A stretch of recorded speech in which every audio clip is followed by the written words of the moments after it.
Šiame video mes apžvelgsime 6 pagrindinės priežastis, kodėl kiekvienam ekspertui parduodančiam paslaugas ir prekes nebeužtenka tik socialinių tinklų. Ir jeigu tu galvoji, kad Instagramo užtenka, aš nebijoju, jog šio video pabaigoje pakeisti savo nuomonę. Nes Instagramas skirtas dėmesiui, o YouTube autoritetui. Ir tai du visiškai skirtingi žaidimai. Jei nori būti matoma kaip ekspertė, jau šiandien YouTube turi tapti tavo scena.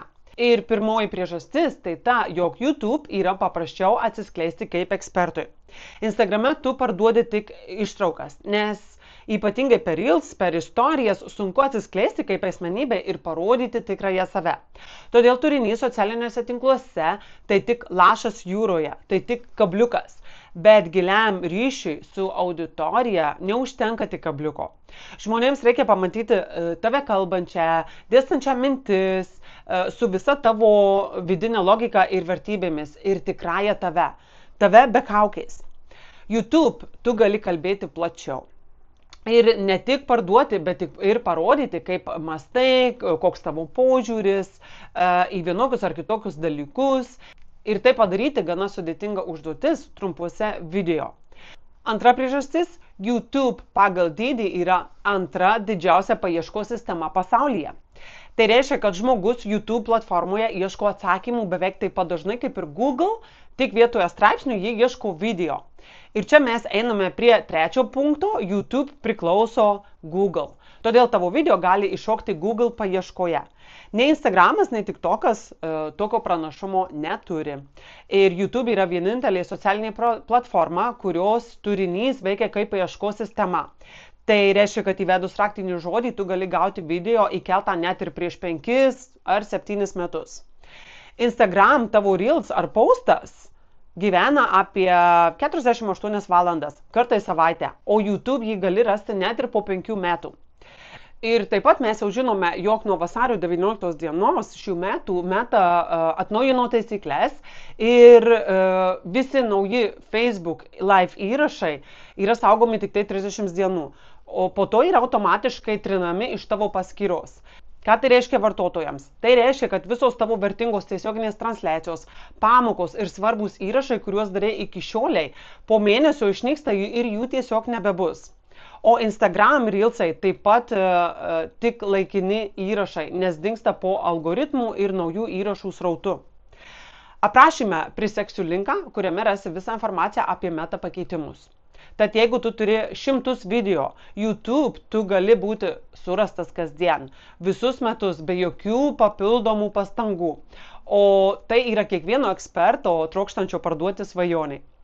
O ką jau kalbėti apie pasyvias pajamas, nes YouTube tam sukuria labai palankias sąlygas, bet apie tai papasakosiu kitame video. Ketvirta priežastis. YouTube yra vienintelė platforma, kurioje žmonės ateina klausytis, o ne tik scrollinti. Čia gali parodyti save kaip ekspertą, sukurti stiprų pasitikėjimą, o Instagram tai padaryti gana sunku, nes žmogui tave pažinti per 15 sekundžių Reelsą praktiškai neįmanoma. Instagram ir TikTokas puikiai tinka greitam dėmesiui, bet jame neparodysi visko, ką mokė. Tam reikia ilgesnio formato video. Penktoji priežastis – YouTube tu gali sukurti savo turinio ekosistemą. Tai yra voratinklį, kuriame gali sujungti savo visus kanalus – Instagramą, Telegramą, Facebooką, net ir e-mail, nes YouTube tampa centru, vieta, kur žmogus užstringa, nes gauna daugiau. Čia jis atranda tave, o tada eina gilintis ir spaudžia tavo nuorodas, pereina į tavo socialinius tinklus, prisijungia prie tavo grupių, kanalų ir galiausiai perka. Kiekvienas tavo video tampa durimis ir tai durys, kurios niekada neužsidaro. Šešta priežastis – žmonėms neužtenka vien Instagramo. Per Instagram tu tik sugauni dėmesį, bet ar žinojai, kad didžioji dalis žmonių, kurie susidomi tavimi, eina tavęs ieškoti YouTube, nes jie čia nori tavęs tikros ir nesumontuotos. YouTube padeda žmonėms tave pažinti giliau. Jie girdi, kaip tu kalbi, kaip dėlioji mintis, ką tu iš tikrųjų nori pasakyti, nes visiems seniai žinoma frazė, jeigu nori parduoti savo produktą, pirmą tu turi parduoti save.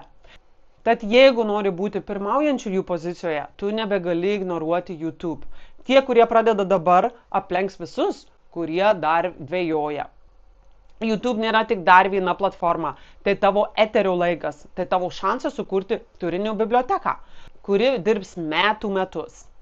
Dabar greičiausiai sėdi ir galvoju, jog aš neturiu kuo pasidalinti, todėl patarimas tau, dalinkis tuo, kuo daliniesi socialiniuose tinkluose. Ta turinį perkelk į YouTube, tai ilgesnėme formate. Ir nepamiršk, jog nereikia idealaus montažo, tiesiog žmonėms reikia tavęs. Ir jeigu tu nori, kad žmonės pasitikėtų tavimi, grįžtų pas tave, turi turėti kanalą, kuriame jie gali tave matyti ilgiau nei 15 sekundžių. Ir čia ne apie konkurenciją tarp platformų, čia apie strategiją, kaip tave žmonės pamato, įsimena, grįžta ir tampa tavo klientais. Tai mano vienas pirmųjų video YouTube kanalui, todėl tavo atgalinis ryšys man be galo svarbus. Spausk subscribe ir nepraleisk mano įrašų, kurie padės kiekvienam ekspertui augti socialiniuose tinkluose. Iki pasimatymo kitame video.